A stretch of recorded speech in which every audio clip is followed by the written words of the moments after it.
I am so insanely happy. I am not even gonna try to hide it this time because I just finished game 8 of Rilton and I was playing against the higher rated player with the black pieces.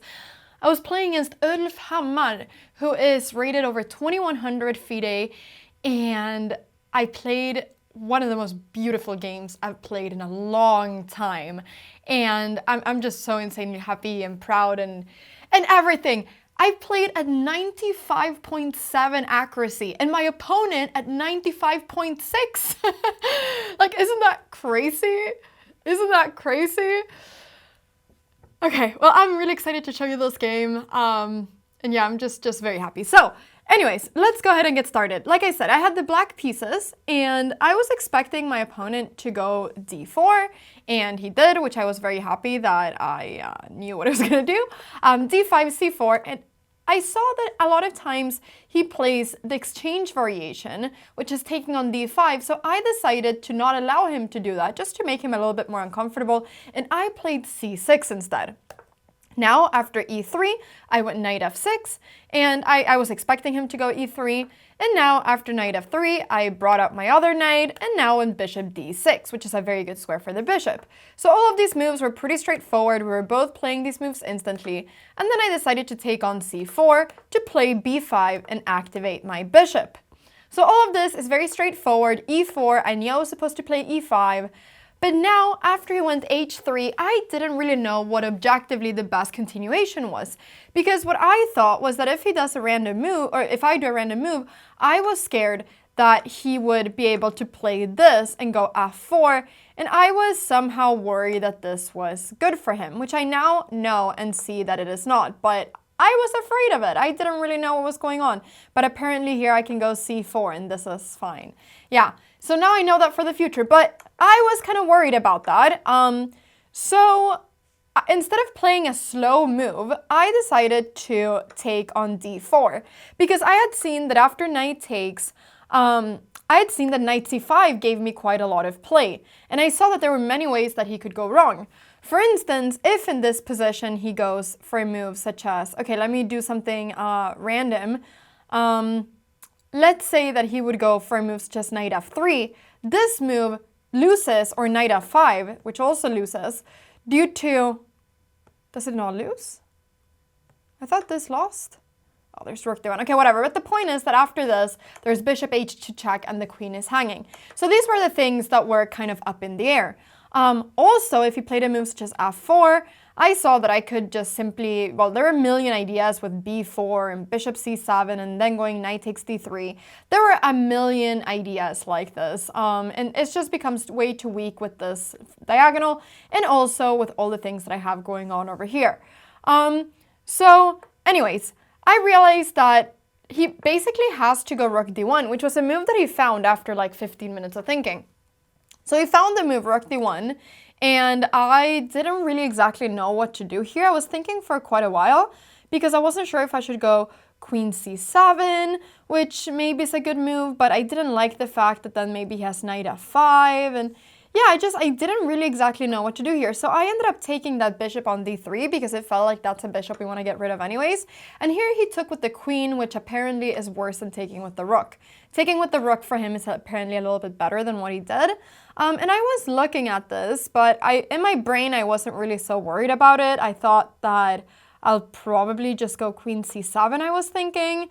And then I was very optimistic. I was like, oh, I have a great position. But apparently here, this is a little bit better for him. But at least I'm stopping f4. And my idea is just to go a6, c5, and activate this bishop. That is like my dream. Or, you know, if I'm allowed, maybe a6, b4, and c5. But I just want to activate my bishop. So that is the main thing I want to do. But he took with the queen, which I think looks very natural. And I went for the move b4, threatening the knight. The knight moved, and now I went rook e8, where the point was once again that there were a lot of tactics here. So the point was that if something like knight f5, I thought I could just go bishop e5, and then this pawn is going to be very weak. And I just thought my rook was also quite good here because it allows for my bishop to go back to f8 if I want to. So yeah, I was looking at this quite a lot, and I was quite happy with that move. So I also looked at queen a5 here, but I didn't like it because of knight b3. I thought this wasn't so good for me because I thought if knight takes e4, I thought that there was queen e7, but apparently there isn't because I can sacrifice this bishop. I don't know what's going on here. Here, apparently, I have knight c5, which was a move I did not see during the game. The point is that if knight takes, this is hanging. Okay, I did not see this line during the game. That was the reason I didn't go queen a5. I wanted to go queen a5, but I thought it didn't work because I thought I was losing a piece. Okay, anyways, chess is hard. So I went rook e8, he went bishop g5. And here, I thought this was a great move. I thought all my pieces were good apart from this bishop. And because he was now threatening knight f5, there were so many different tactical ideas here. Like, I felt like I was going crazy. Like, h6, I hated because of knight f8 immediately. And now, you know, if I move my bishop here, for instance, like there's all kinds of, yeah, different ideas here. I didn't like this position at all, actually. His pieces are really good here.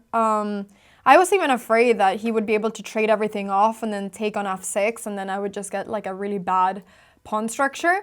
But yeah, so I didn't like that, and I thought, okay, if I do something random like queen c7, then he'll just take here and my pawn structure will be horrible.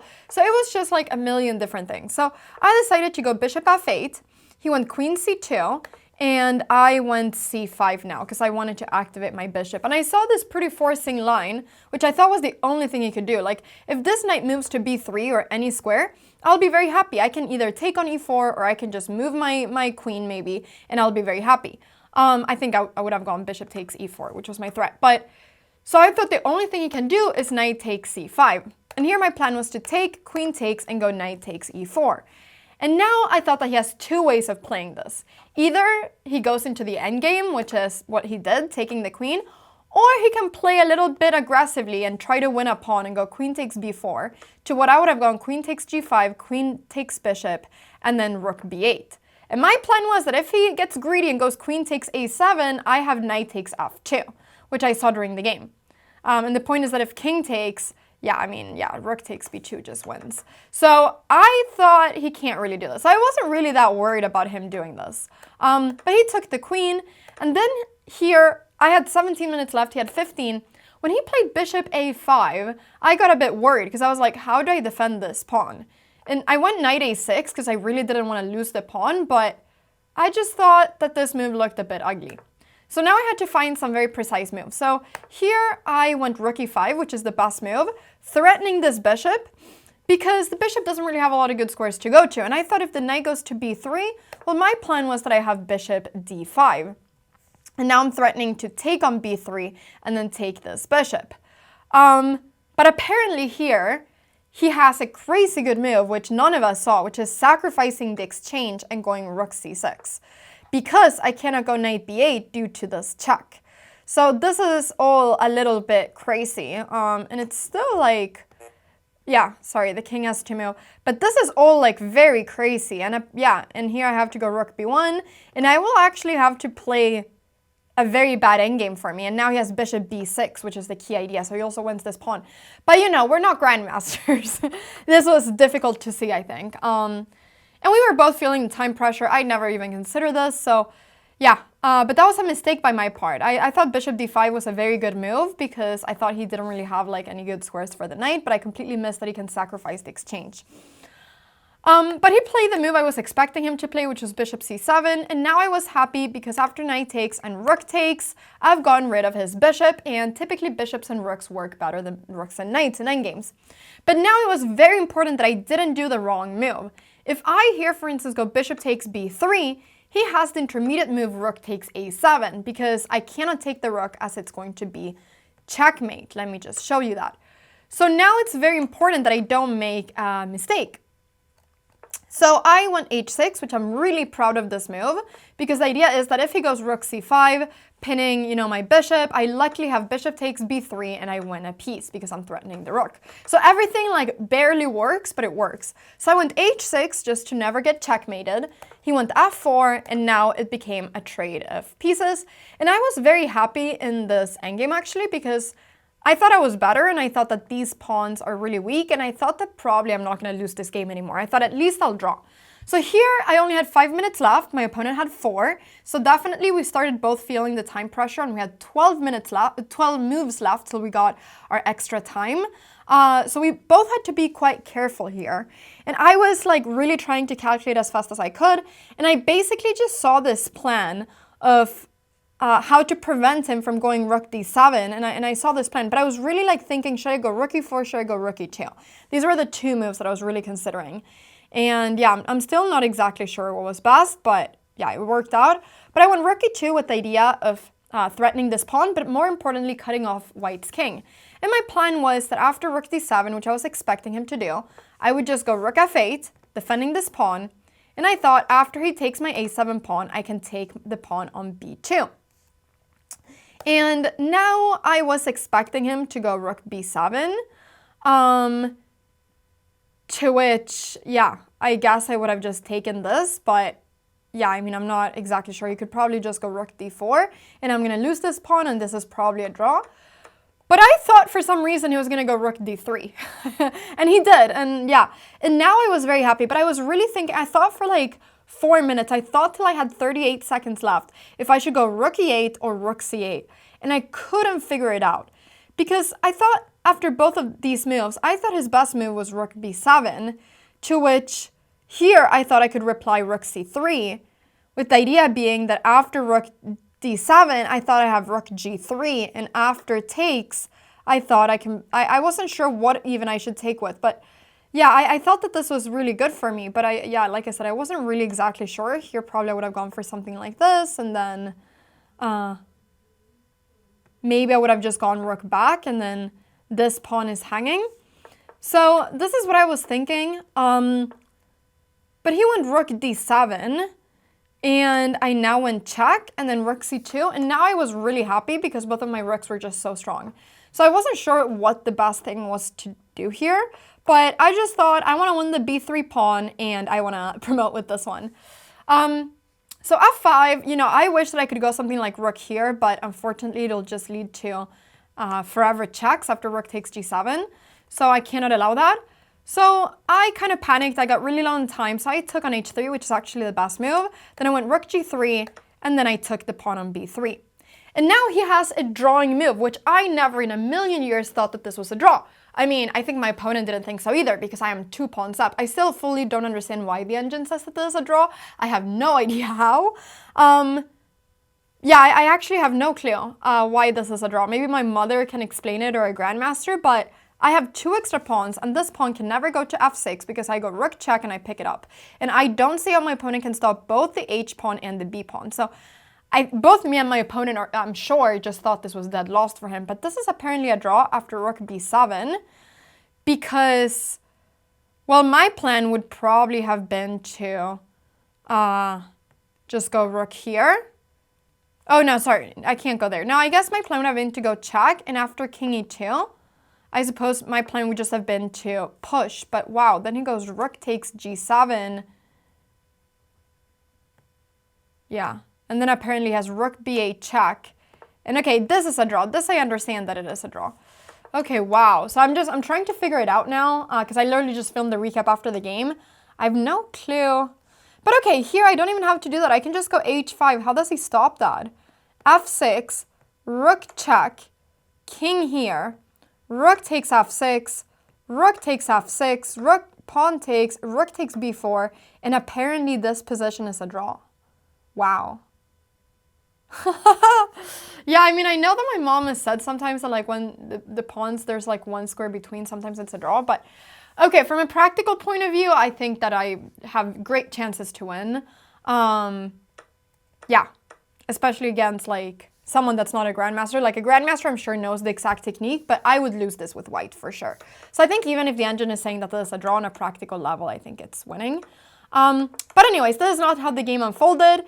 He went king e2, I went check. I wasn't really sure if I had made 40 moves or not, so I went rook b3 again just to repeat a move, which actually once again allows for his drawing move. Here I should go rook g2, but he didn't see it, and here we repeated, and then after rook b2, he resigned because there's nothing he can do now, as after rook b7, I can go check, and after K1, here I can just, there's a million different moves I can do, but I can go like rook a2, threatening checkmate. And the idea is that after he goes something like king here, yeah, I can just go b3. And he can never take this pawn because of the rook hanging. And if this rook moves somewhere, I can even go b2, I think. But yeah, I can also just go here and then go b2 in this position. Yeah, I mean, this is a little bit, what is happening here? Okay, I mean, in this position, I think I can just go b2 anyways. Because if he takes here, then I just take with queen. Whatever. Crazy. I'm going very far. But anyways, but yeah, so he resigned in this position, and I was very happy. So, I am right now on 6 out of 8 points, which is amazing. I've made the comeback of my life. I've won 4 games in a row, which I don't think I've ever done in a classical tournament. And I've gone from 2 out of 4 to 6 out of 8. I told you that I was going to try to do a comeback and go 6 out of 8. And, you know, I mean, I guess most of us, including me, thought that's impossible. And it's just saying it to say it. But I did it. I did it. And I'm so proud of myself. I did it. I am on 6 out of 8 points. And if I win tomorrow, I will probably get top 3 in the tournament. I'm gaining 15 points of rating right now. I'm doing a performance of over 2100. And if I win tomorrow, I could get a top 3 placement. And probably if I draw tomorrow, I'll get like a top 10 placement. So if I win tomorrow, I will do the best Rilton tournament of my life. I've never gone 7 points, I think. So it would be incredible. So tomorrow, the final game is played at 12 p.m. CET. It's a little bit earlier. So I'll be live streaming that as well. I hope to see you there. Wish me good luck for the final round because we have a chance to, you know, get a medal, you know, get like top 3. So wish me luck. I'm so excited and thank you so much for supporting me throughout this whole journey. It's been an incredible journey and I cannot believe I've won 4 games in a row. I'm on 6 out of 8 after a horrible start. And I hope that that also just shows that even when you think that things are going really wrong, you can always try to do the best in the situation and you know, you can always try to do a comeback. They're not impossible to do. You just gotta refresh, start new, and just, you know, a little bit stop thinking about, you know, your losses and just play again and give it your best. So I'm very happy that this has happened and I can't wait to play tomorrow.